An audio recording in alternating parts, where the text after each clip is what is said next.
Dans l'immensité de l'univers, se déplaçant à des vitesses vertigineuses, habité par des formes de vie inconnues des humains, des milliers de soleils et des millions de mondes éclatants de lumière nous racontent une histoire.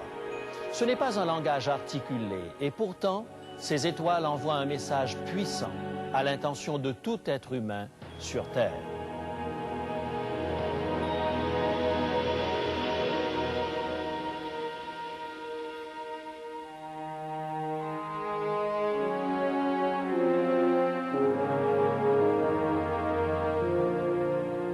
Il est écrit, je suis José Élisée et je vous apporte la solution à vos besoins les plus profonds, le Christ vivant.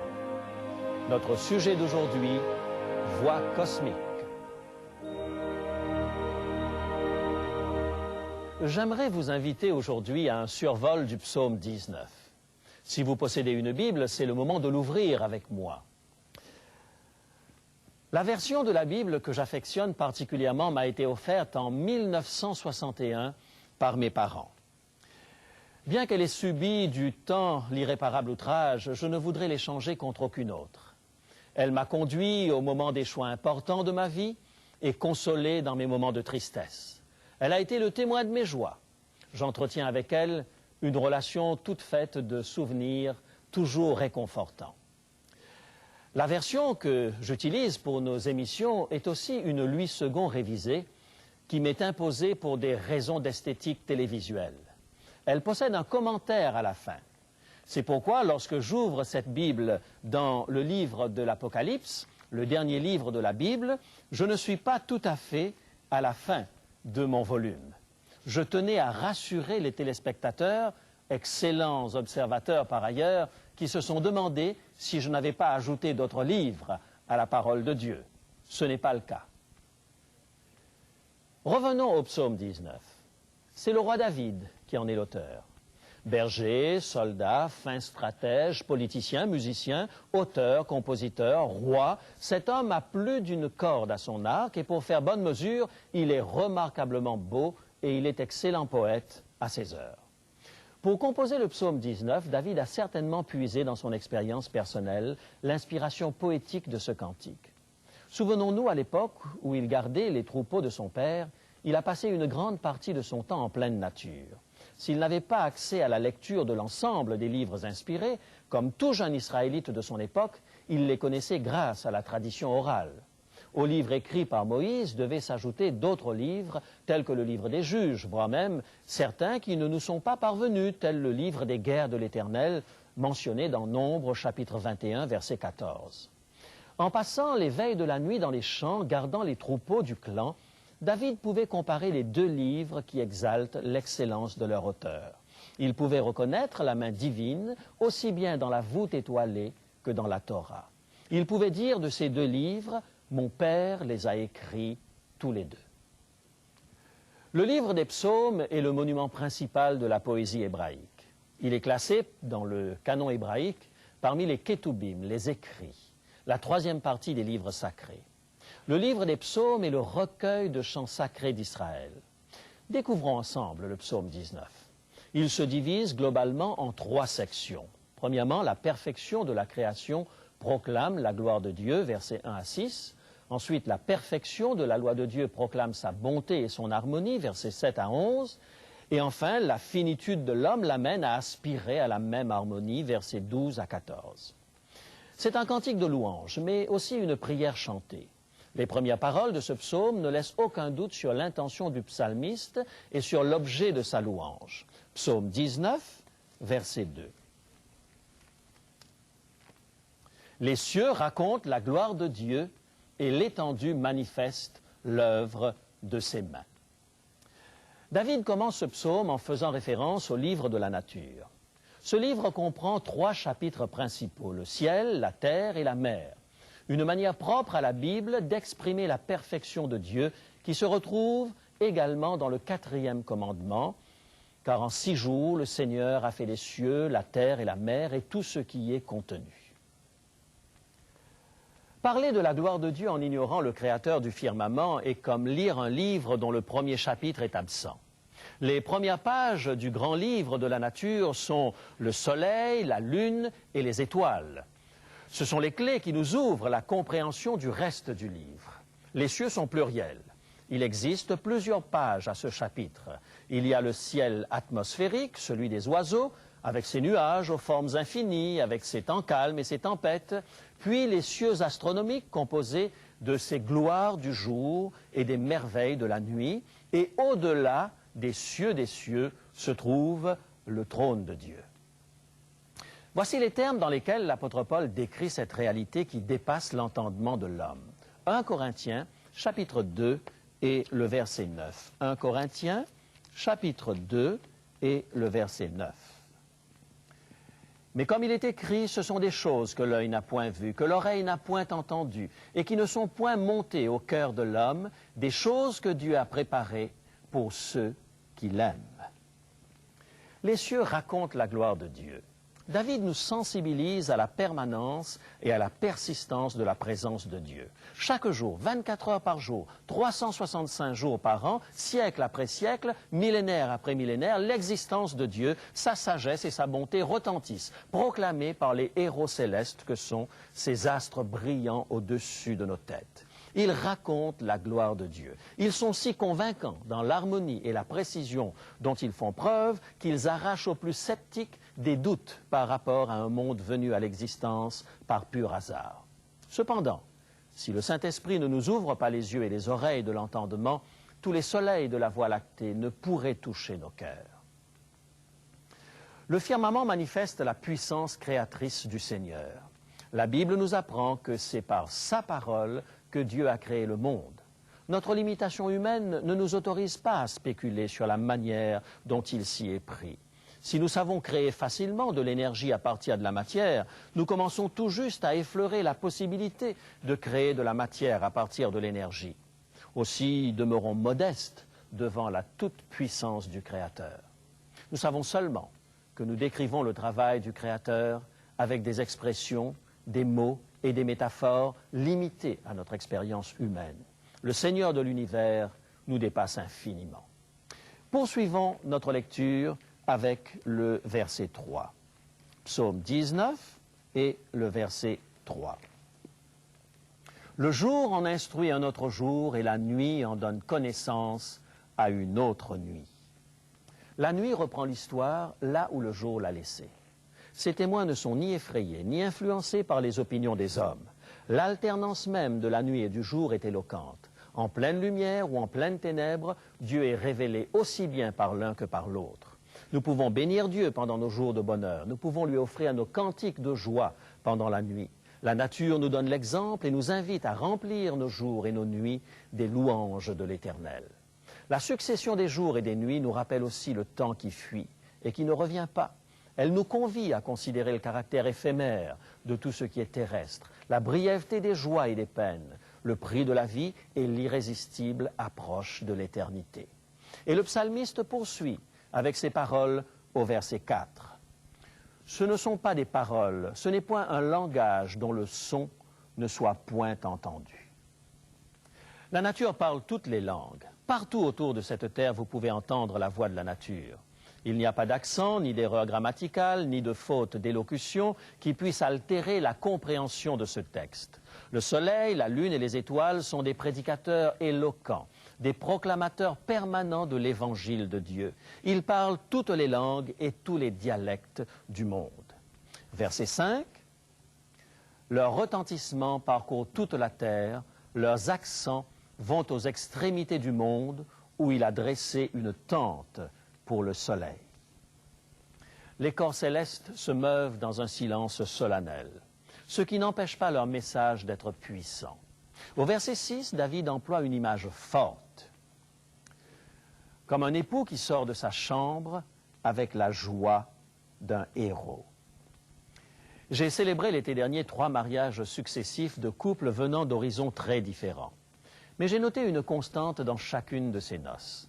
Avant la cérémonie, le marié se tient debout, seul, plus ou moins anxieux, mais toujours impatient de voir apparaître sa future épouse à la porte de l'église.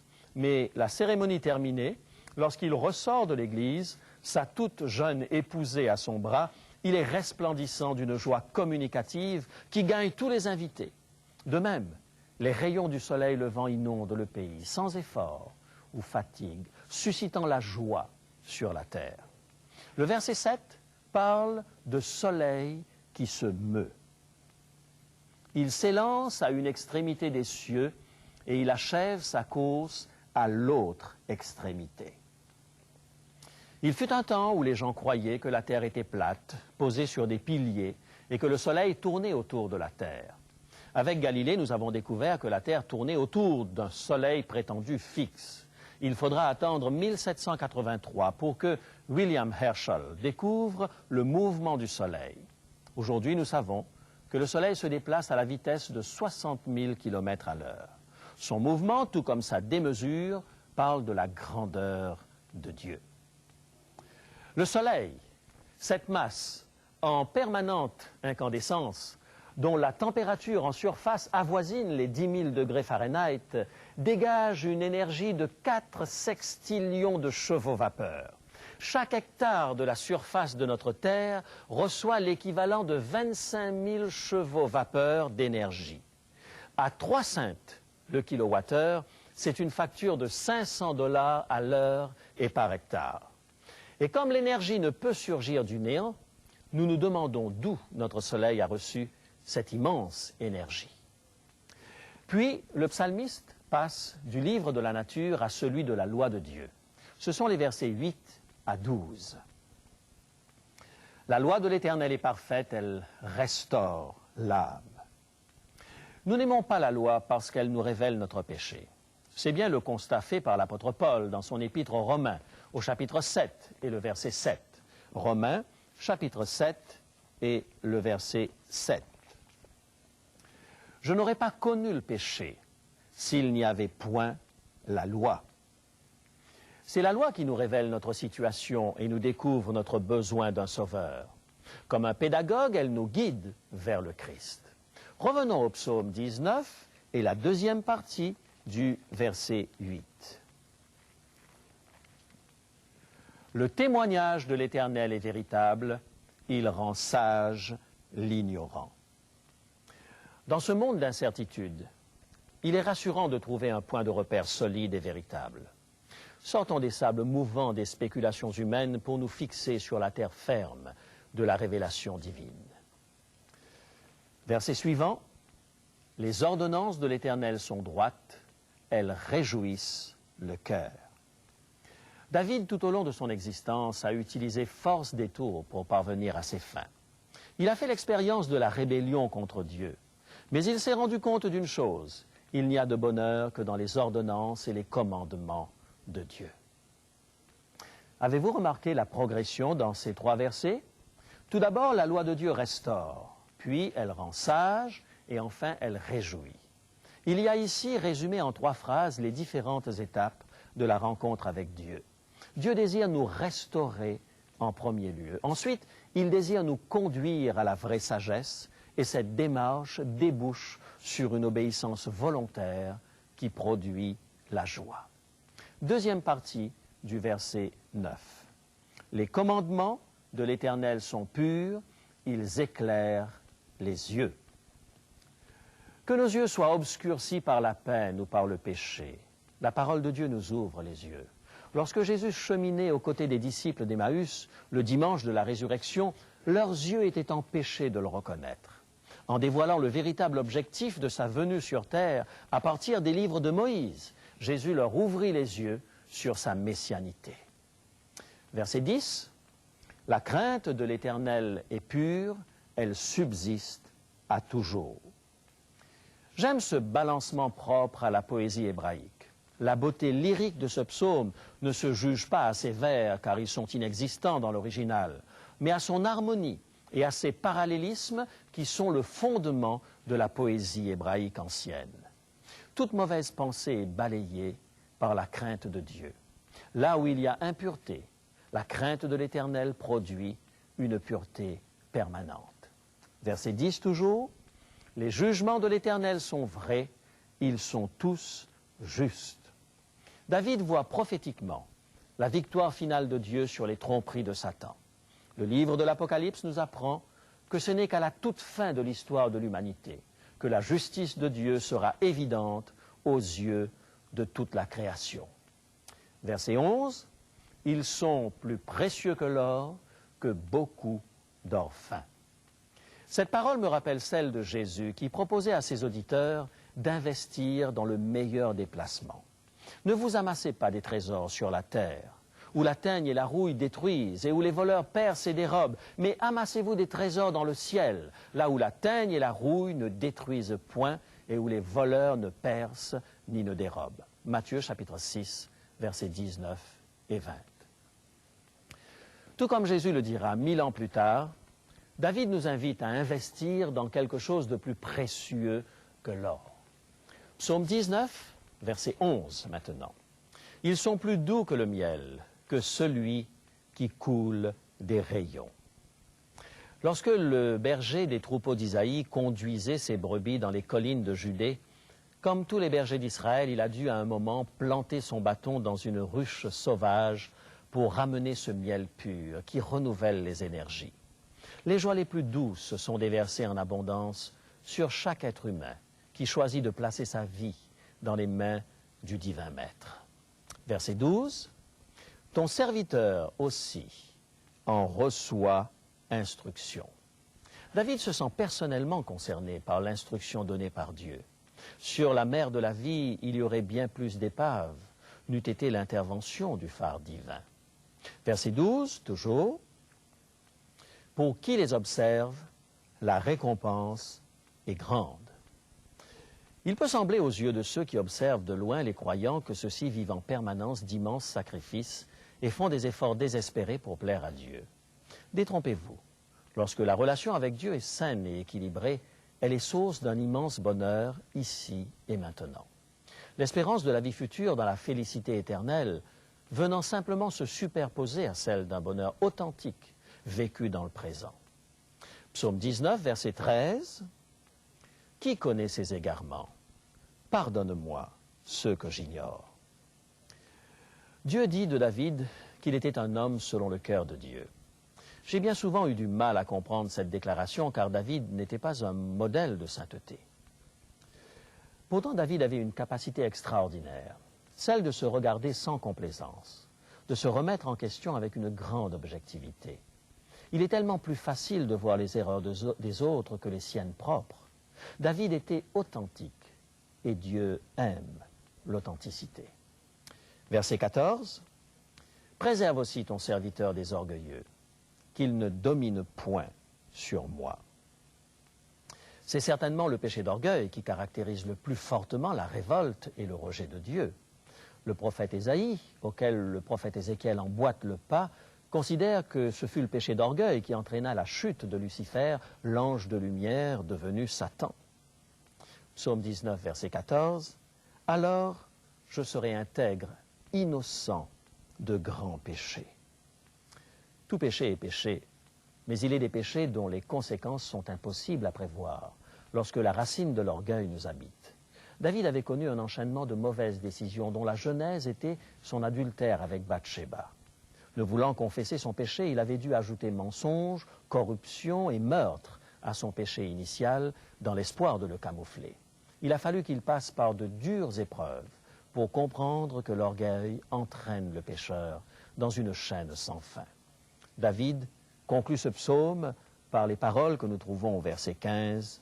« Reçois favorablement les paroles de ma bouche et les sentiments de mon cœur, ô Éternel, mon rocher et mon libérateur. » Quelle belle conclusion à ce psaume de louange. C'est une manière très élégante de dire « Amen », qu'il en soit ainsi. Les paroles que je prononce n'ont de valeur que si elles expriment le fond de ma pensée. Puisse cette prière être la nôtre aujourd'hui. Identifions-nous à David dans cette quête du Créateur, du législateur et du Sauveur. Père du ciel, nous reconnaissons ta majesté dans les œuvres de la nature. Ta parole écrite est un guide sûr sur le chemin de la vie. Ta grâce est bienfaisante à chacun de nos cœurs. Bénis chaque téléspectateur. Puissent les paroles de notre bouche monter vers toi comme un parfum d'agréable odeur. Nous te demandons cela au nom de Jésus. Amen.